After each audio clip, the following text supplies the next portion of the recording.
So where do I even start with this particular video? I want to start off and first say that this volume was good, like really good. I think it is the second worst volume of the second year, but that is not a slight on the volume itself, because I believe all of the second year volumes are good except for maybe volume 2, but that's mostly because I found it boring. But going into this volume, I heard a few things here and there around the community. Mind you, I'm not fully in tune with the Classroom of the Elite community, but whenever I do check in or pay attention to certain people, I hear negative thoughts on this volume and volume 7 and just year 2 as a whole in general. A lot of people say that this year is very lackluster, or they just say it's flat out bad, in which some believe year 1 sits far and above this year, which I disagree with, because I think year 2 is great. When it comes to this volume, I heard a bunch of negative things about it, but after reading it, I don't know what those people are talking about. I don't know why any of them were even complaining. This volume is perfectly fine to me. I literally don't see what made this volume bad or different from any other volume that was of the same caliber. So yeah, anyway, let's just get straight into what I want to talk about when it comes to this volume specific, to give out on certain things, because I do have a lot of opinions to give out on certain things. Before I begin, I will say I will not be talking about the first 2 chapters or so of this volume, simply because I read those like 2 months ago or maybe a bit longer, and I vaguely remember what happened. And so while I was reading it this time, I didn't go back and reread chapters 1 through 2 because I didn't care that much, and from what I vaguely remember, it wasn't really all that much important. I mean, it was just this setup of the volume. Nevertheless, the first thing I want to talk about is Horikita's conversation with Kushida. First, let's look at the growth of Horikita, because man, she has come a long way, and I love the volume for showing Horikita's independency from Ayano Koji, because this entire time she knew that she could call and talk to Ayano Koji and he would give her a plan of attack like he always do, to figure out something about how she should attack the situation. But she said, no, I will figure this out on my own. I'm an independent person. I got this. I don't need his help. So I loved it because it really showcases the growth of my favorite character. As for her strategy itself, I liked it. Horikita tried for the entire week to get Kushida to come out and nothing worked. But then she asked Ibuki, which by the way, great to see the top 1 duo interacting again. But she asked Ibuki for help, which I don't know if anyone will think this, but I guess maybe probably a Horikita hater or some other person will say that she still hasn't done anything on her own because she asked Ibuki for help. However, this is a showcase of independency because she came up with the plan to ask Ibuki herself, because she understood that Ibuki has a very unorthodox way of thinking and how it can be useful for her. So watching her grow into this is great. As for the conversation itself with Kushida, it was great, and once again Horikita is showing off her newfound intelligence, because if you pay attention to the way that Horikita was talking to Kushida and the way that she was speaking, it was very, very similar to that of Ayano Koji, where she doesn't deny your feelings but flips the conversation and spins it in a way where it sounds like it benefits you, but in actuality it benefits her. So my girl really out here learning, and I'm glad Kushida accepted the proposal of Horikita. It was the most logical solution, because if you try to stay in the class as a problem child, you will be disposed of eventually, and at that point Horikita will just continue to climb towards class A, and then all your efforts that you did to try to bring down Horikita would just be for naught. So it really made no sense to not cooperate and, as Horikita said, use your abilities that you still have and possess. Even though it may not be for our class, it still can be used for other classes that don't know our situation. After the conversation of Horikita and Kushida, the next thing I want to talk about is Haruka. I would talk about Michan, but there isn't really much there. It was a nice scene or part of a chapter, but that's pretty much it. I don't really have much to say, and I'm not really that big of a Michan fan, so every time I see it, it doesn't really move me. Even though I like her story, I do like Michan, but it's just Michan. I don't know what you want me to say. It was like, okay. But I do wonder, however, who was putting the food outside of a dorm. I'm very curious about that. I don't know if they're ever going to solve that. I don't know if I end up misreading something and they actually did solve it. But even though I feel like it's a very insignificant thing, I'm just curious.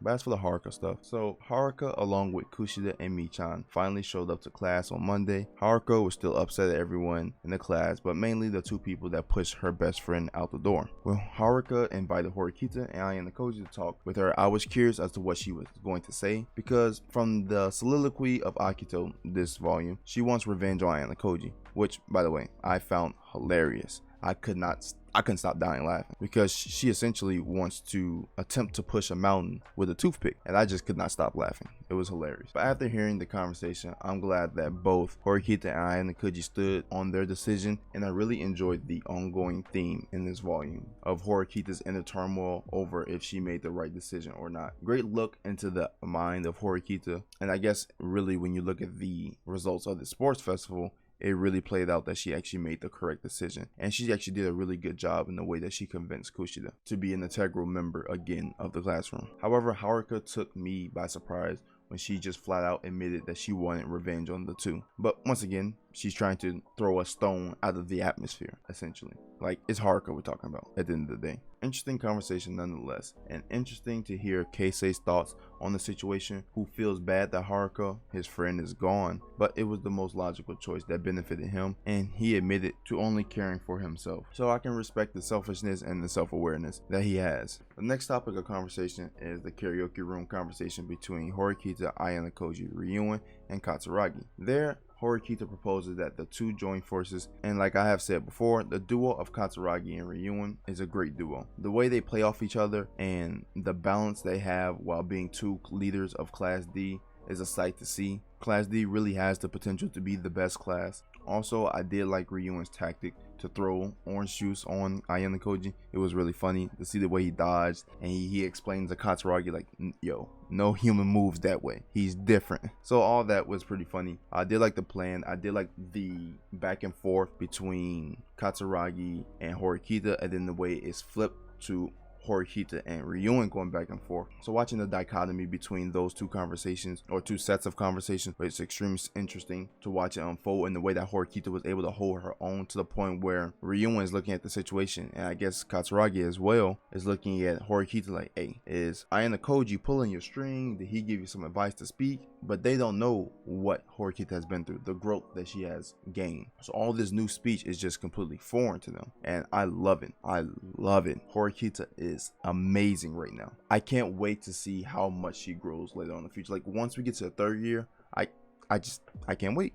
I don't know what to expect, but I know that I can at least expect greatness. After this collaborative conversation between the four, nothing else happens that I really feel remotely interested in talking about, because the next things are Sakinagi's plan going into the sports festival, which is just whatever. The date of Ayana Koji and Kei, which I liked, by the way, and I really appreciate that they included a scene like this and a part like this, because as I said before in the previous video, that I want to see more of Kei and Kyo being together, being an actual relationship. I want to see more of that. So I really enjoyed that part up until Ishizaki and Albert showed up. Once they showed up, I pretty much clocked out at that point. I was just non-existent. I was just reading words on the screen, because they kind of messed up the flow, and then they started bringing up a scenario that we're going to have to see later on, which I don't care about. I really don't want to see the whole birthday thing between Ayana Koji and Ryuen. Honestly, I don't think anyone does, but whatever. As for the sports festival, I did enjoy it. It was okay. I don't really have anything to say. Like I said, I just enjoyed it. It wasn't anything too great, too special. I do like the first sports festival more though. The only thing left that I really want to talk about lastly when it comes to this volume is a conversation between Sakyanagi and Ayana Koji. Before I get into the meat and potatoes of this conversation, first, let's discuss this.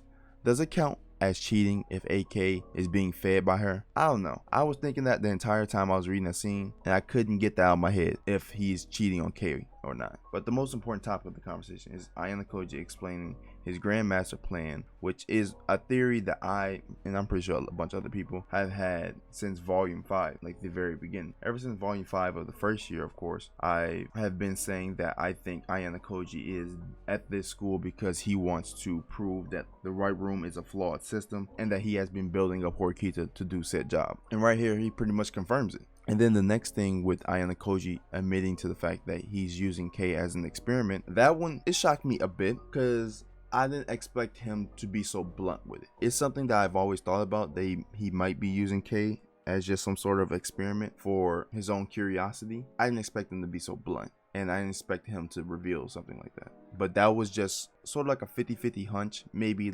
75-25 hunch, where I thought that the feelings he had for Kei, which I'm pretty sure are genuine, but essentially more genuine than the idea of him just being with her just because he's trying to test something out or satisfy his own curiosity.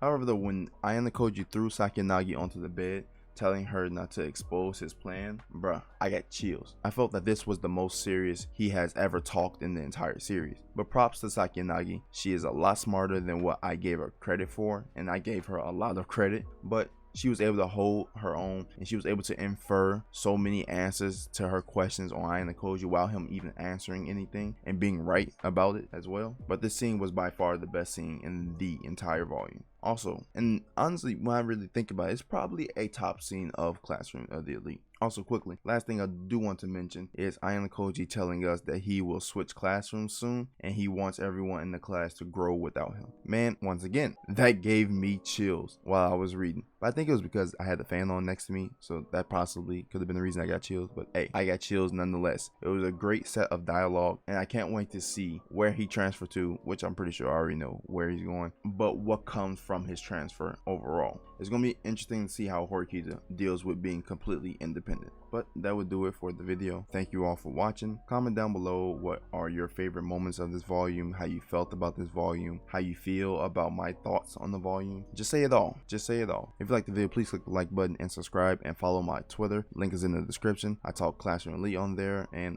yeah, thank you all for watching, and goodbye.